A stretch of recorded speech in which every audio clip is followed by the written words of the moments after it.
And welcome to another episode of the Dynasty Trades HQ podcast. My name is Michael Cipes. You can find me on Twitter at FFBlitz. And I'm here with my partners, Jeremy Browand. Hey, what's up, everybody? You can find me on Twitter at DynastyMadman.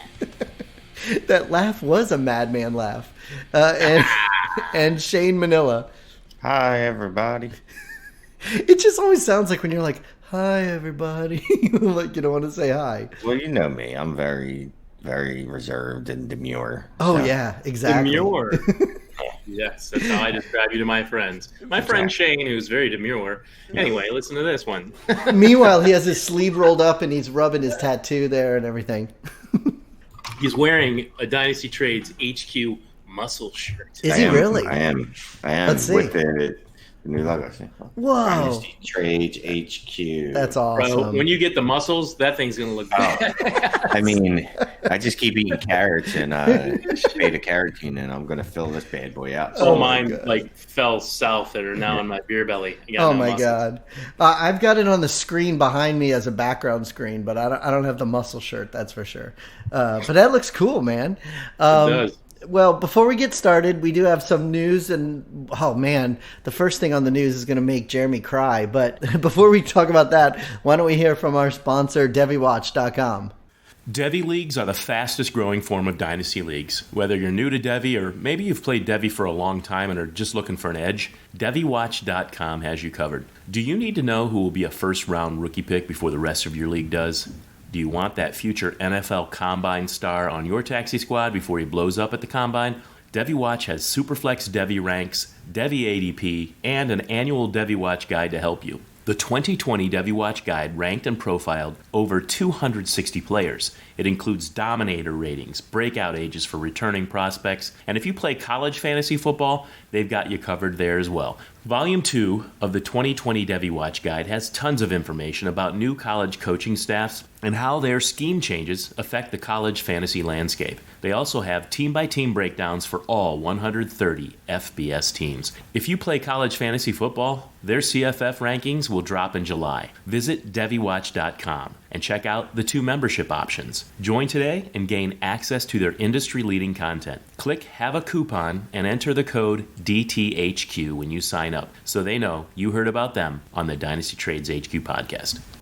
Yeah, those DeviWatch guys are all right. I tell you, I get to work with them pretty closely, editing for them, and a good group of fellows over there. Check them out at DeviWatch.com.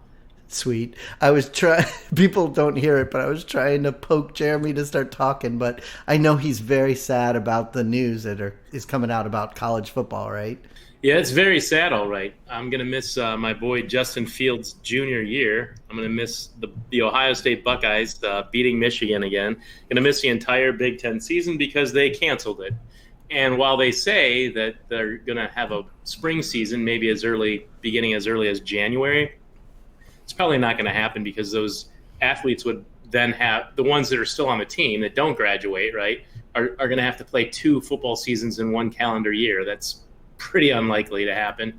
So it's probably just a punt, no season. And it's a bummer, man. Already this year, so much has been shut down. All the concerts you wanted to go to, all the events, anything you wanted to do. Your kids are home from school, and then sports are canceled. You know, really the only thing we have right now, hockey, baseball. I guess the NBA is trying to do something right, but big-time college football for the most part won't be the same with the Big Ten, the Pac-12, all those guys basically not playing. The Big 12 wants to play. The SEC, I don't know if they've even said, but it's just a mess. You won't have a true college season.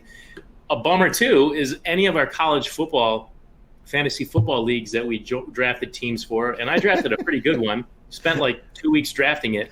We just basically got our money back. Got a refund because there's no season.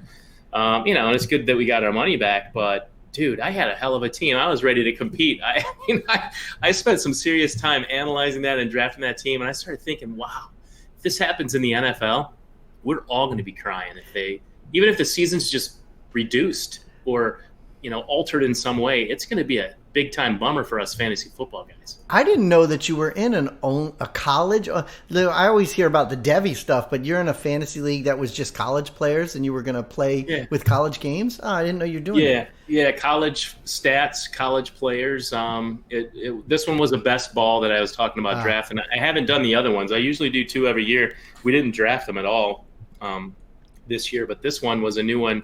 One of the Devi Watch guys at Devi Warehouse, Greg Brandt, set it up, and it was cool. A lot of people in the industry, a lot of college football freaks and fans were in it. And yeah, it's just like our fantasy football leagues, our redraft leagues, but it's all college players. You didn't know that they have college fantasy, Michael? I didn't say I didn't know. I said I didn't know Jeremy played in it. He's never, in the 5 years that I've talked to him and hung out, Really? you've never mentioned to me that you play college fantasy football. Yeah, no, I didn't know that. Yeah, I do a couple leagues every year. This would have been my 3rd one, but the other 2 we never drafted at all. So then it was just best ball, but fun. You just draft all the players you like, guys you want to reach on, and just see if every week your lineup has, more points. And you can do that. I mean, I had such a great team. I really liked most of the players on it, almost all the players, cherry picked. And I mean, I'm just being selfish, but it's just another feather in the cap of 2020 the year 2020 saying we're canceling everything that you enjoy. Did you hear that Rondell Moore, he opted out of the 2020 season too? The funny thing about that, people won't know it, but last week Shane reported that last week on the show. Yes, I did. predicted that, Mike. He Well, predicted that. That's what it turns out to be, because Jeremy was like, "No, he didn't," and then Shane realized he had the wrong name. So Shane was, as typical. Shane was a week early. And then this week when I added it to the show sheet, it didn't dawn on me that the Big Ten had already opted out anyway. So there was really no reason to add to the show sheet, since unless he was going to play football by himself somewhere, the conference actually opted out. So yeah, no Big Ten, no Pac-12, but the SEC and the ACC still say they're a go. So good luck with that. Yeah, you just can't get away from Rondale Moore, man. Every time you bring up that guy's name, something messes with you. And even you, Jeremy, you tweeted last week something about Shane being Nostradamus, and actually only the 3 of us are the only ones that knew what you were talking about. That's typical, man. I'm not trying to get clicks. I'm just doing my thing. I know, I'm just kidding. But the other big news that happened this week, which kind of came out of nowhere, was Darius Guice getting cut as he did all this really bad stuff. Though, did you guys not wonder if he might do something like that? Well, no, I never crossed my mind that he would do something like that. So if you remember, there was that unsubstantiated report during the NFL draft run-up that he got into it with an Eagles coach. If you remember, we talked about this. It was never substantiated, though, and I blew it off, and I was like, that wow. During interviews well, or that's something? During interviews. And that must be why I don't remember. You're talking about a fight with a coach, you know? Yeah, but I remember blowing it off and going, well, I'm sure he's fine. And, there was character concerns about him, but I honestly thought it was stupid shit. Like, it was like he liked to play video games, apparently. You know what I mean? Like, I remember that. Yeah. But apparently, no, there was bigger concerns with this guy. Yeah. And if you actually read what he's alleged to have done, not that a one-time mistake is okay, but this isn't like the Joe Mixon or Kareem Hunt thing, even a little bit, where that looked like I don't want to say momentary lapse in judgment. I don't want to downplay what either of those guys did, but what he did was extend it and over several months. Yeah. He's probably going to prison. He might. You're right. Yeah. Virginia, he was charged with felonies for strangulation. I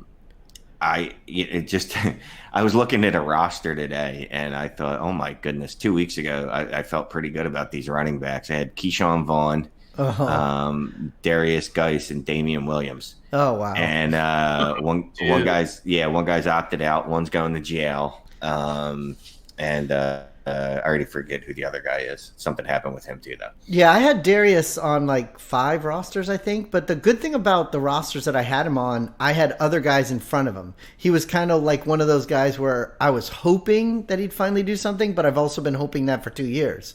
So he wasn't... You didn't have to rely on him. Right. He wasn't somebody I was relying on. It was just somebody that was... Hopefully he would do something. So, because, he sucks as a human, whatever. Hopefully he goes to jail. Whatever. Him. But what do you think about the rest of the team, though? Yeah, from a fantasy football aspect now. So I did an article a few weeks back, maybe a month ago, about AP possibly ending up as a starter there. Obviously, I didn't foresee this, not even a little bit. I foresaw like Guice not being able to get on the field because he couldn't get on the field. Right. So I know he's a low reward guy though. Like, he's going to be a guy that if you stick him in there, there's going to be a week when he gives you 6 points. So I wanted to get Jeremy's takes though on everybody's new sexy favorite boy in the world, Antonio Gibson. I thought you were going to say Bryce Love. Him too. I saw a couple people touting him too. Well, that's what I was just going to say, Jeremy. Which one of those two do you like better? I'm an Antonio Gibson fan. I won't disparage that guy. Player profiler. Those guys love to comp players with their metrics, and Joe Mixon comes up with Antonio Gibson. I mean, Mixon is probably good enough in the receiving game to be a wide receiver. Certainly a slot receiver or something like that. Now he's built like a running back, obviously, and he plays that position. And Gibson can play both positions too. The thing about Gibson is he didn't get a lot of action at Memphis, right? He didn't. We're trying to forecast this guy based on like 80 touches or something in college. So, you got a wide receiver who's maybe going to play wide receiver, a running back who's maybe going to play running back. We don't know what we're getting with that guy. It's not like he's this super athlete playing one position where that he's going to be either a running back or a wide receiver. So we don't know. There's that question with Antonio Gibson, what he's going to do. People think that he's like this Swiss Army knife. I know that's an overused thing going back a long time in the NFL. Those guys don't typically get a lot of touches if you're going to call them that. But with Guice out, yeah, could be. I mean, they've been playing him. The Washington football team has been playing him at both positions. And, I think he projects a little bit better as a pass catcher, as a wide receiver, but he can run the ball. They have Peyton Barber. They have Adrian Peterson, who is competent still in his 50th year of life or whatever. And Bryce Love. And Bryce Love, fast guy, had some injury troubles, would have been drafted higher, all sorts of things. If he's really healthy, I certainly prefer Bryce Love as a talent, if he's 100% healthy, and I really can't ever say that, but right. I would prefer him to Antonio Gibson at the running back position. But if they use Gibson more in the passing game, I mean, hell, Duke Johnson's been used mostly as a slot receiver at times. And then the little fella up in Chicago, too, that you guys know I love, has also been used a lot in the slot as a receiver. I could see that. I don't know what to predict for Antonio Gibson. I'm not going to put all my eggs in one basket and say that Antonio Gibson's the starting running back for Washington now, the Washington football team, now that Darius Guice is injured. I'm not going to take that risk. In certain leagues, I'll take him, but I'm just not as high as other people. He's a hell of an athlete. Yeah. So I just long-winded response, guys. No, that's right. Well, so I just wanted to look at his trade value. Which one? Gibson or Bryce? What's he going Gibson. for? Bryce Love, first of all, is like a poor man's Ronald Jones. Except Ronald Jones is actually a better pass catcher than Bryce Love. But so Ryan McDowell put out a tweet earlier in the week, and it was basically like, what players on on everybody's rosters right now that's going to be on waiver wires this time next year. Right, I saw that. What was the consensus? And it was just everyone was throwing shit out there. But Ray GQ put Bryce Love. And, I responded back, I don't know if he's going to make the roster of his NFL team this year, to be quite honest with you. Was that before, Guice? You said that or after? No, after. After. Because people are hyping up Bryce Love like he's going to Like for some reason, he's going to be a guy that hits. Yeah, like, he's going to go from the fourth guy to the first guy suddenly overnight because Guice is gone. Right, but he's definitely gonna make the roster at least. I mean, especially if they lost Guice I don't now. know. He wasn't a prolific receiver in college. He's undersized, right? He's 5'10", 190 something. If that. Fat. Yeah, he's probably not in real life. That's not even what he is. That's what he was listed at college. So he's probably 5'8", 190. I'll give him, right. So he's small and little, but he can't. He's built like a receiving back, but he can't catch. I mean, not that he can't catch, but he's just not ever shown that he's a receiving back. He's not an experienced with lots of reps pass catcher. But the implication that he doesn't make the roster would mean that they would go into the season with AP and Gibson and Barber. J.D. McKissick, baby. Oh, and Don't J.D. forget J.D. McKissick. McKissick. Yeah, that's right. Don't sleep on J.D., baby. So you think they would go with all those guys?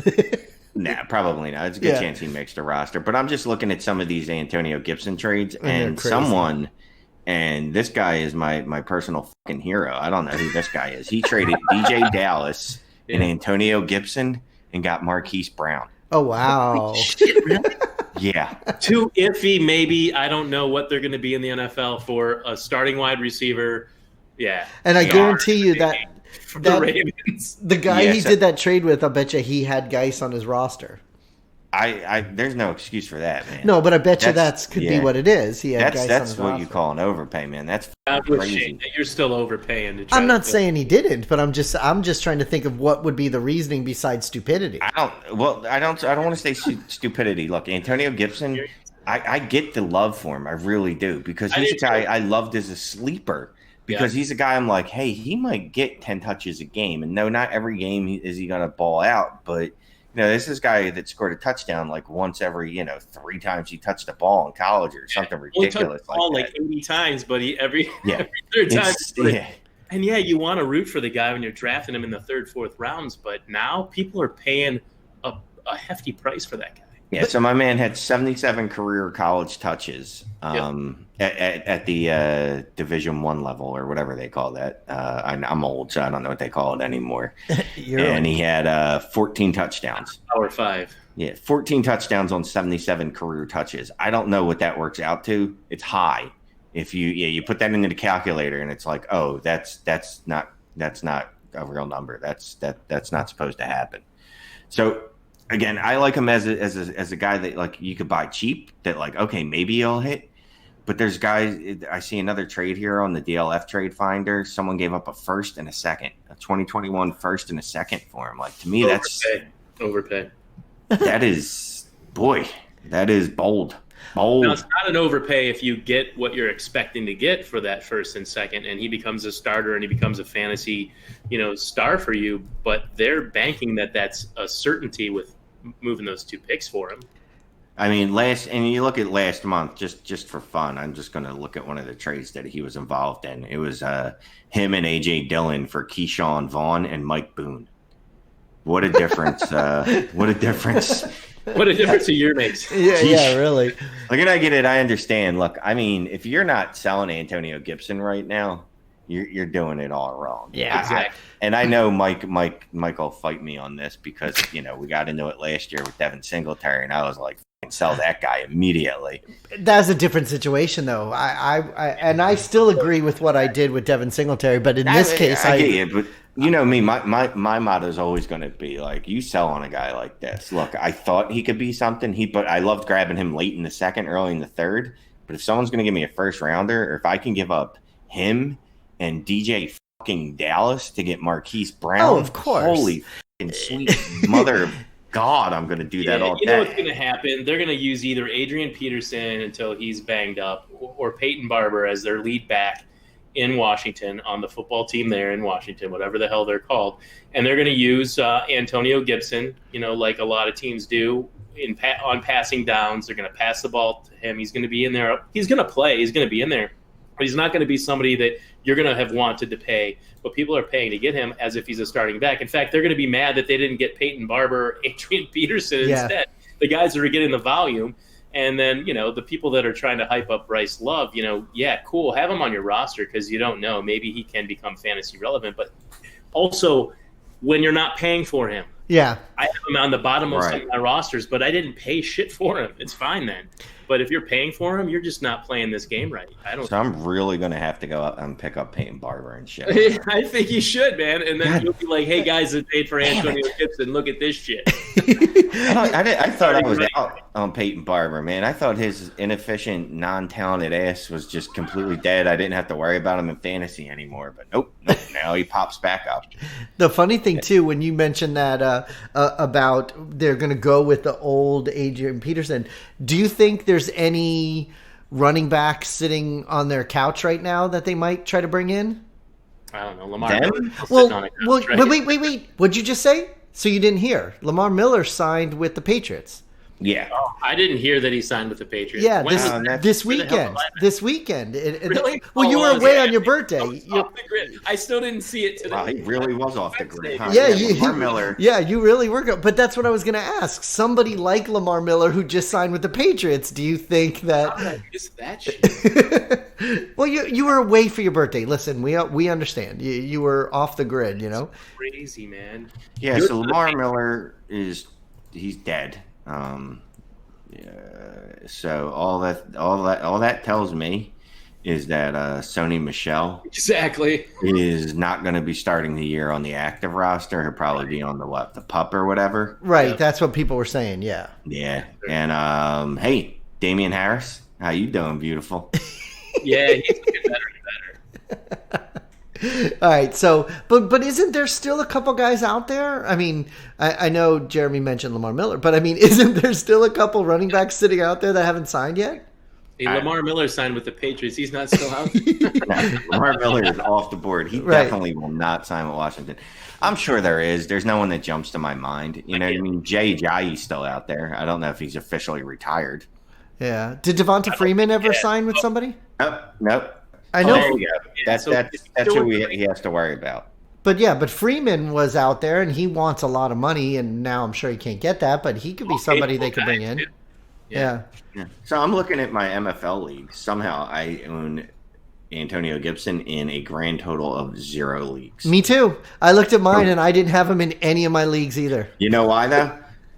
Because every time it was given a choice between him and Anthony McFarland, you know who I drafted? McFarland 8 times in rookie drafts. Yeah, good for you, dude. Because that's exactly the player you want on the right running back team, on the whole thing. I mean, it sets up pretty for McFarland, man. You don't need a whole lot to happen for McFarland to become relevant. You need a lot to happen for Gibson Guice. That chip falling helps, but yeah.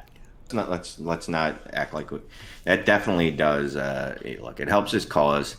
Like if he could be a productive guy, like, you know, he might be a guy that they scheme for 12 to 15 touches. I've been burned in the past by Ty Montgomery and all these guys that come into the league, these slash wide receiver slash running back guys, frighten the out of me, because I think Ty Montgomery scarred me for life, because I was so in on that. I was like, he's going to smash. Yeah. And then he got injured and it never happened. He was another one that I never ended up having him anywhere. But, you know, we're talking about looking at our dynasty leagues, but, you know, people are going into their redrafts right now. This is the time of year when people are doing their redrafts. So there's some other news that we have here, but before we go on, why don't we hear from fandraft.com and people can hear what they're offering them for their drafts. Take your league's fantasy football draft to the next level with FanDraft, the online fantasy football draft board. FanDraft makes your draft feel like the actual NFL draft, with fun features such as streaming ticker, live draft clock, custom logos, and even team walk-up songs. You can also display multiple draft boards. FanDraft can be used offline or in person by exporting the display to a projector or large screen TV. It can also be used completely online, and any number of your league owners can join the draft remotely. It integrates with My Fantasy League too. You may be aware that MFL is the most popular Dynasty League hosting site. You can perform both traditional and our favorite here at the HQ, auction-style drafts. FanDraft also supports IDP, rookie-only drafts, keeper leagues, just about any customization you can think of to meet your league requirements. You can also export draft reports. So sign up for a free trial account at fandraft.com. When you're ready to order the pro account, use promo code DTHQ15 to save 15% off your purchase. We're all drafting remotely. We're not having our home league drafts. Fan Draft is your solution. I saw some people on Twitter wondering how they could draft and make their drafts, more like their real home league drafts in their basement or whatever in their backyards. And Fan Draft is the way to do that. For anybody who's remote, it works for those folks. For anybody who's live, it works for them. Everyone has access to the same draft board. You can tailor it to your leagues. And my favorite part really is that you can use this very well for auction leagues and set it up for any scoring or any kinds of settings you want for your league. So that's cool. Yeah, that's cool. And you were talking about Antonio Gibson and trying to see if you had him in rookie drafts, but I would assume with all the hype going on right now that he's bumped up in some of these people's redraft drafts, I hope so. Oh, yeah, he's got to be. I'm sure he is. So the other one... absolutely certain that he is. Well, he is. Somebody else that might jump up in people's drafts all because of the news he put out today was Josh Jacobs. And Josh Jacobs came out and said that he's going to catch 60 balls this year. And I know, Shane, you said you think he's so cute because he thinks that. That's cute. That's cute. It's funny that he thinks that. I know. That's adorable. It's like he's like a lot of fantasy football analysts out there that apparently don't pay attention to a thing. Even himself? Like the NFL draft or free agency.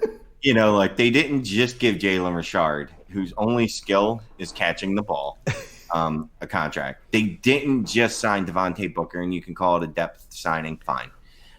They didn't just, draft Lynn Bowden Jr.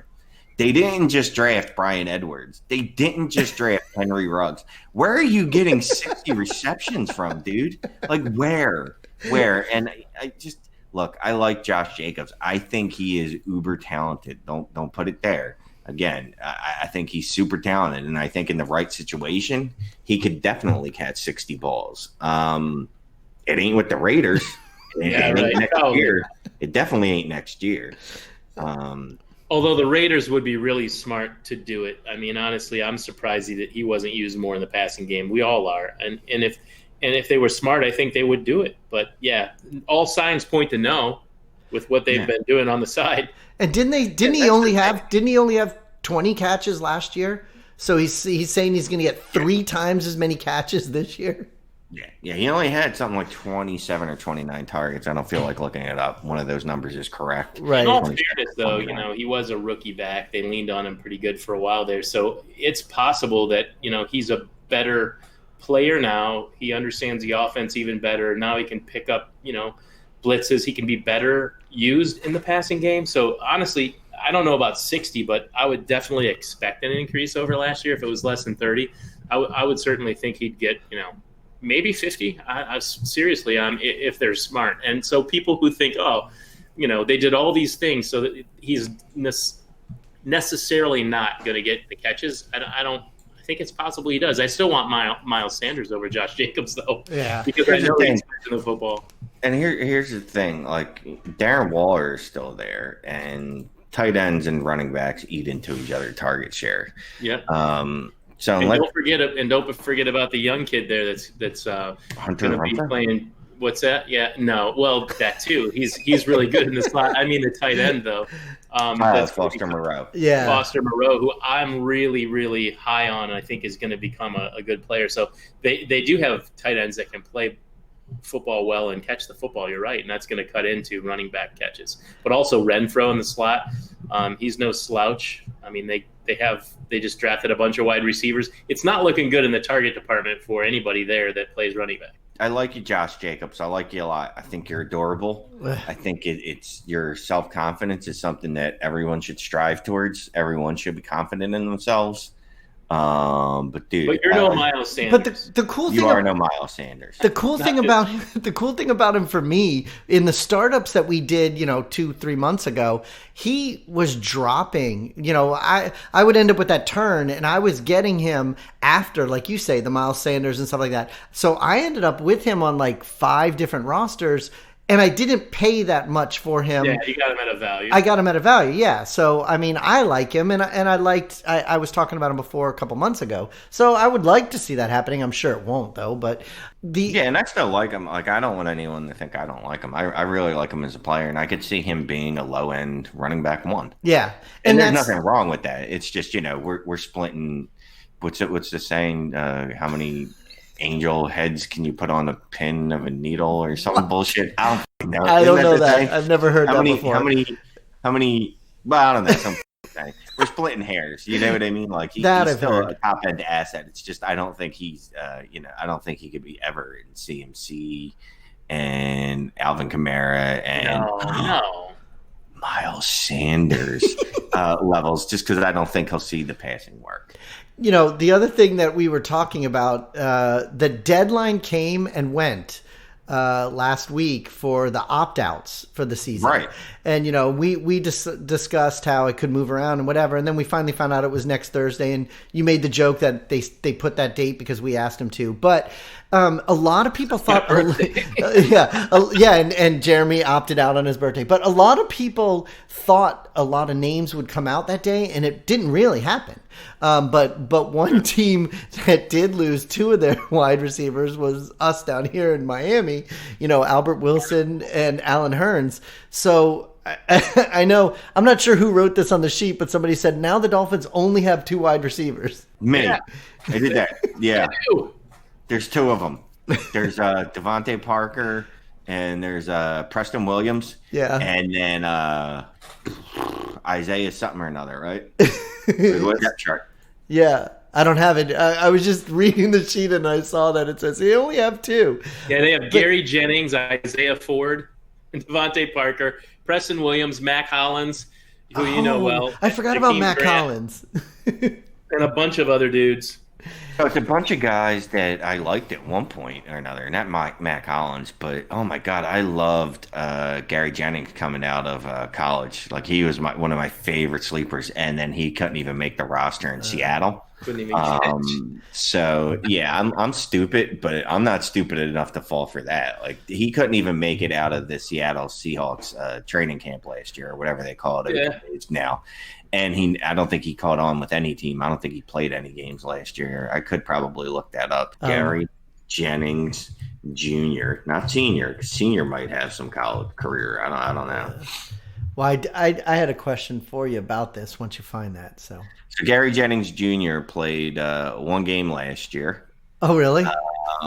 He had one game. Okay, he played 0 offensive snaps.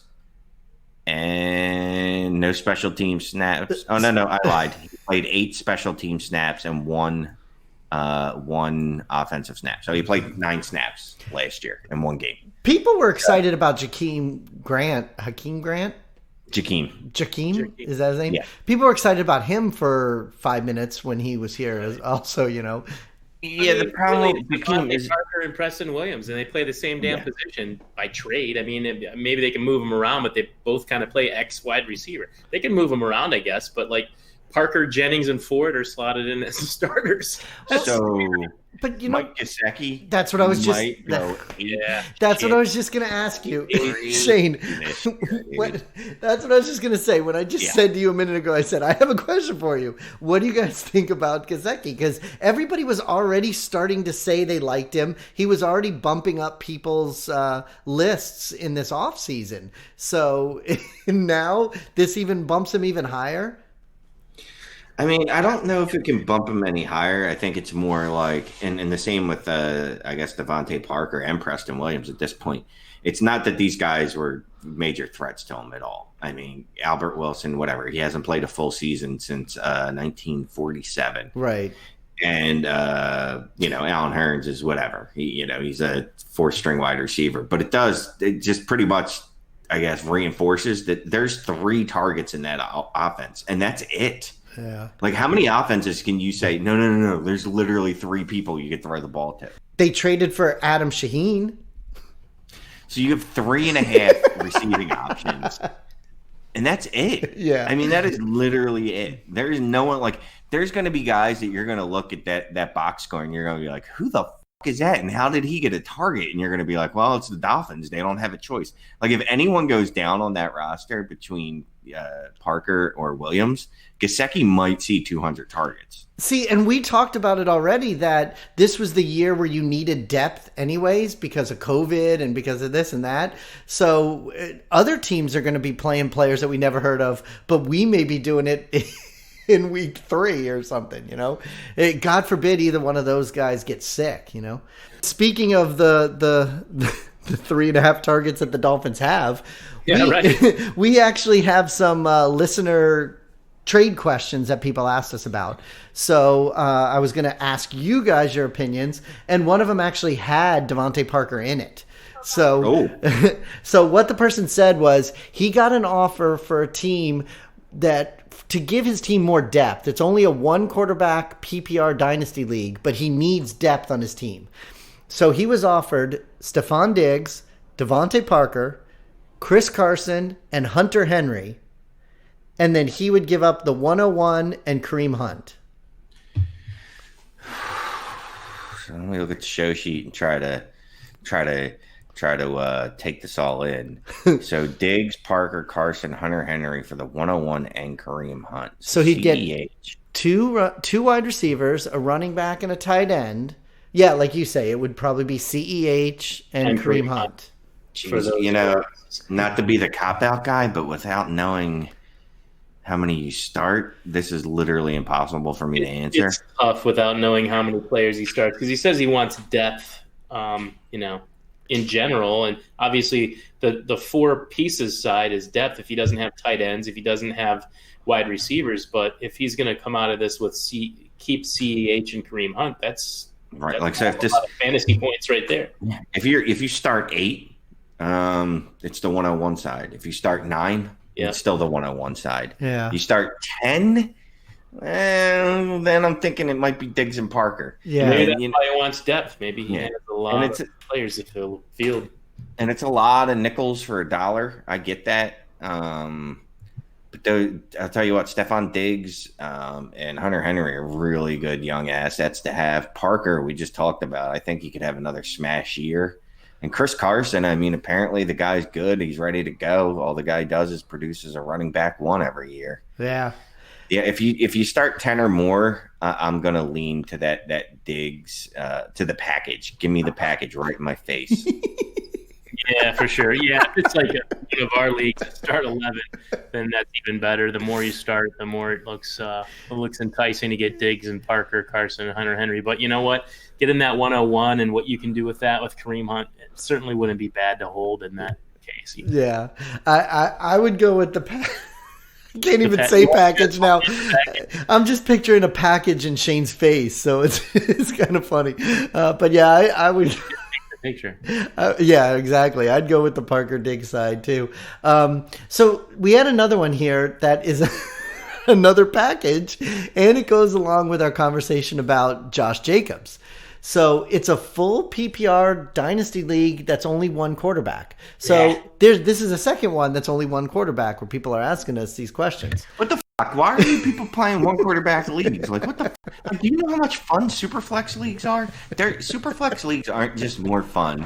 First of all, they make the quarterback more valuable, right? They add a whole other layer of strategy just from your starting rosters. Then they add a whole other level for trading. Oh my God. Fucking Superflex They leagues definitely make quarterbacks valuable.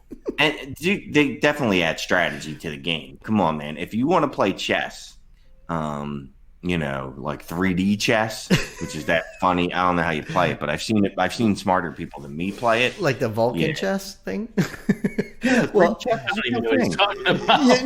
No, I've seen him playing on Big Bang Theory. My son and I are watching all 12 of those seasons. But Shane woke up when when he started talking about that. All right, so this is what the guy asked us.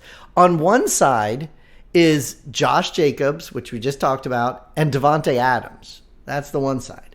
Then the other side is Joe Mixon, Juju Smith-Schuster, a 2021 first, and is that Giovanni Bernard? It just says Gio. Gio Oh, I know. Yeah. Yeah, what other Geo could it be? There's no other Geos in football. I don't think there's ever been anyone else that played in the National Football League since the early Name Geo. I can't think of by the anybody. name of Geo. So I don't even think we'd have It would to. have been like an Italian guy back in the early Right. days. If there was another. Like- Does somebody Exactly, want like Geo I'm- in a trade?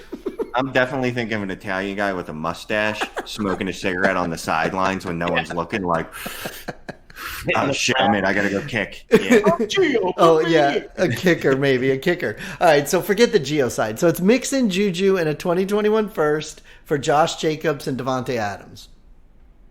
Me. I think this episode has more fucks than we've had in quite a while. All right, I'm just gonna. And Geo is trash. He doesn't matter, not even a little bit. So let me look. So let me think this through. Is 2021 first, and Juju enough for Devontae Adams for me? Because Mixon and Jacobs, I have pretty close. Right, That's exactly. not gonna- Mixon versus Jacobs, Juju versus Adams, but Juju's getting that 2021 first thrown in. Correct. Man, that's tough. I'm probably gonna lean towards the Mixon side. Yep, I'm gonna do it. I definitely want that side, and I don't like Joe Mixon much more than Josh Jacobs. I really don't care for him, but I definitely think that 2021 first with Juju is what I would prefer over Adams. So that's the tiebreaker for me. Looking at Mixon and Jacobs. I actually really think Mixon is overrated, but whatever. Yeah, Story for another day. See, I think if a lot of times, especially now with the way the COVID world is and everything, and if you want to win now, I would rather have Jacobs and Adams in my starting lineup than Mixon and Juju. And I can see where the first makes the difference because you can use that piece to trade because I'm not going to hold on to that first till next year. We've already talked about that too. Who the hell knows what rookie drafts are going to look like next year? I might because there's nothing else to look forward to. So that 2021 draft is starting to look better and better by the day. But see, it's so funny though because so many people have conflicting opinions about those. Totally, but And speaking of that, we've talked about grabbing rookie picks and all that kind of stuff. But Shane, I know this is off topic now. We all said what we want in this trade. But Shane, I saw you on your show, Manic and Chill. And you were talking about, on that show, you said that you are now starting to move away from grabbing picks and you're just looking to get FAAB money now. No. Well, no, I know you want them both, but you specifically said FAAB money to you is more important than getting the third and fourth round picks. Yeah, when we were, me and my boy Charles were talking on Manic and Chill. Check us out on the Dynasty League Football YouTube channel. And then make sure you leave a comment for DLF telling them how awesome I and Scott are. Scott and I are. Yeah, that's how that goes. Whatever. Anyway, I think I'd rather... Definitely, not definitely, but I definitely, not definitely. I think I'm sorry I flustered you by asking you a question about what you talked about. Always throws me off. Shane, what did you mean? I don't know. What did I say? So rather than the third or fourth pick, because I want maximum flexibility for 2020, and there's nothing more flexible than FAAB. Right. And I have a feeling I'm going to need a lot of it. And I'm going to need it every week. You know what I mean?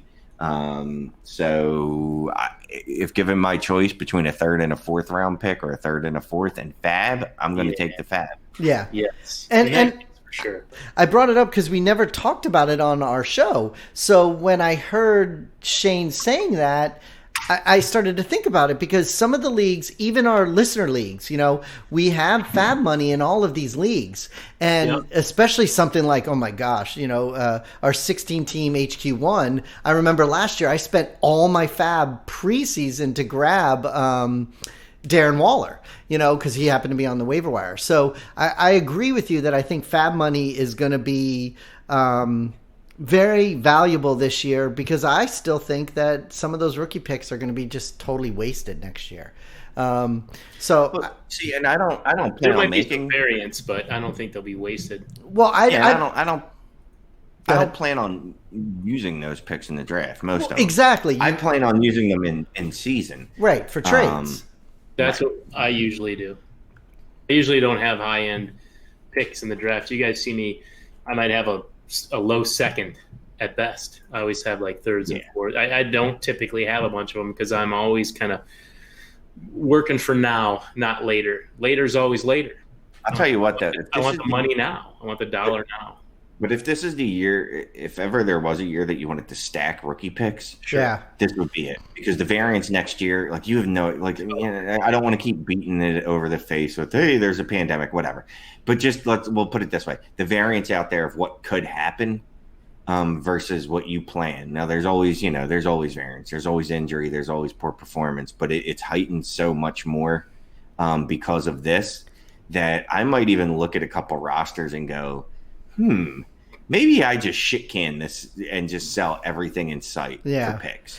Everything for first You're round. going to want to do that. The thing is, we might not know until the NFL draft how we want to play that. And we see where, especially landing spot's going to be critical because we see where teams value the players that didn't play all season. I mean, it's definitely going to have an effect. So if you wait until the NFL draft, then that certainty or more certainty is going to kick in and less variance, and then that would be the time to actually have those picks. But you'd have to acquire them before then because then everybody's going to want them. Oh, wow, this wide receiver went to this team, perfect landing spot. Justin Fields, went to Jacksonville or something like that, or Trevor Lawrence, whatever. Those kinds of things. Then the picks become even more sought after, but you got to plan ahead. At some point, it's going to all shake out, and those picks are going to be no less valuable than they were this past year when we were trying to get first-round picks in this draft. Yeah, and when I say wasted, mostly I'm talking about the differences in what people are talking about. I listen to the radio, listen to podcasts, listen to different analysts talk, and I've heard quite a few people come out and say, "I don't want any picks next year. I'm getting rid of all of them." Well, but that's the point. I'm just saying. I think that's. I'm saying there's different opinions. Yeah, no one said that. Anyone that said that, I wouldn't listen to their podcast. Yeah, I think that's maybe a little. I don't want to say irrational, but it's certainly over. What's the word I want to say? It's too much to exaggerate to that extent that you don't want any picks. This might be the perfect season. We've talked about it before on this show. It might be the perfect season to just start trading away stuff that in this shortened season and look toward building your team to start peaking next year. And you can do that very easily. And that's exactly right. Like most of the look, and it's hard for anyone to just be like, well, I'm not going to compete next year. You should be looking at next year as like, I don't know. So there's a very high chance that my team's not going to compete no matter how good it is. So guess what? I'm going to trade Devontae Adams for Jalen Reagor, Henry Ruggs, and a 2021 first and a second. Right. Because you know what? Perfect. Right. You're insulating yourself with some young picks who hopefully will hit, young players. And if they don't, you can flip them next year. They'll still hold value unless they have a, JJ Arcega-Whiteside type of season. I'll never put in a startup. Mike doesn't usually either. No. We go for, winning now because we think we got what it takes to make it happen to keep winning. I do. I think I can, win now and later and later and later and just come up with a way. Some people think they have to punt like the first year or two. Oh, I'm going to do that and get all these picks. And I don't know that ever truly works out because you gave away so much to begin with. You don't have any platform or baseline, to go from. Maybe people are more successful at it than I am, but I have not been successful doing that, so I won't. So I'll never give advice, hey, go ahead and punt in the startup and just worry about next year. Let's move. But this season, I will tell people, probably start looking to next year now. Don't worry. Maybe don't worry about this season as much as you have before. Let's look to the future now. Yeah, and it's interesting. I mean, Shane, you said there's never a time when people say, oh, I don't want any picks. And it's happened. 16. Well, I'm saying it's happened sometimes where people start looking at what's coming out next year and then they just say, screw it, I don't want my picks.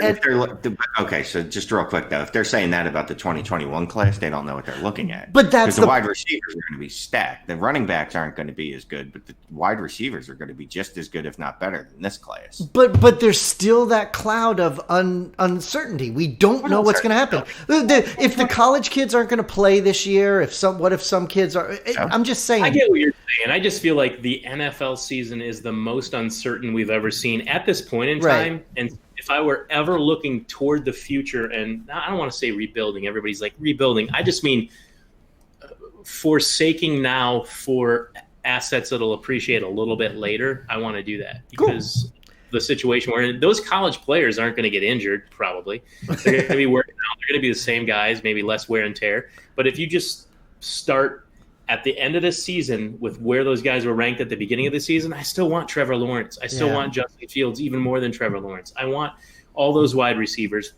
There's a lot of good quarterbacks in this class, or quarterbacks that could be NFL quality. The next 2 draft classes. I'm just saying, like, if you were ever going to just screw this season, would you have a better time than this right now? What we're dealing with. All right. Well, I just thought it was an interesting thing to discuss because there's so much uncertainty going on with the world. But we do have a couple other things to talk about, and I think we'll move it over to the Patreon show. So, Shane, why don't you tell everybody what the Patreon show is? Oh, it's the Patreon show. It's the Patreon show. It's the Patreon show for them.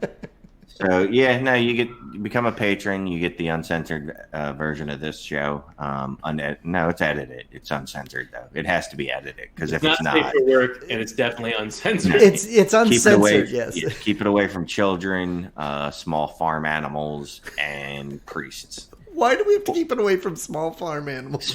Because have you ever seen cartoons they're small farm animals are very and naive. Most social workers too. Keep it away from away from social workers. Oh my god! Yes, but please join our. Don't let the family court judge hear this when I have to go and get fight for custody of my kids. Oh no! I'm kidding. Oh, okay, good. All No, we have the uncensored episode, here. Then we have the every week we give you a bonus. Well, I don't want to say bonus, but every week you get your own patron exclusive podcast. You get the group me chat, written content sometimes. Just extra podcast, group me chat. Trust me, it's worth the bang that you pay out. And we have a lot of bang you for your buck. That's the same. Well, that part I'm not 100% sure we bang anybody. But the one thing, though, is cool. Everybody in that group me chat hears about you exercising and wearing your vest, your weighted vest. So that muscle shirt you're wearing goes pretty good with the workout. So, Jeremy, tell everybody where people can get that muscle shirt he's wearing. Hey, you can get that muscle shirt that Shane's wearing and so much other good stuff, shirts, hats, stickers, mugs, and much more at dthq.storenvy.com. dthq.storenvy.com. That's our store. That's where you can get all the stuff we talk about on the show, all the stuff we wear. Check it out. You'll find something you like there. That's awesome. And then check out our Twitter account at DynastyTradesHQ and check out our iTunes account at DynastyTradesHQ. Give us a rate and review. And we're going to go do the Patreon show right now. So thanks for listening. We'll talk to you guys next week. And say goodbye, everybody. See you next week, gang. You too, Shane. Say goodbye, Shane. Bye, Shane. Bye.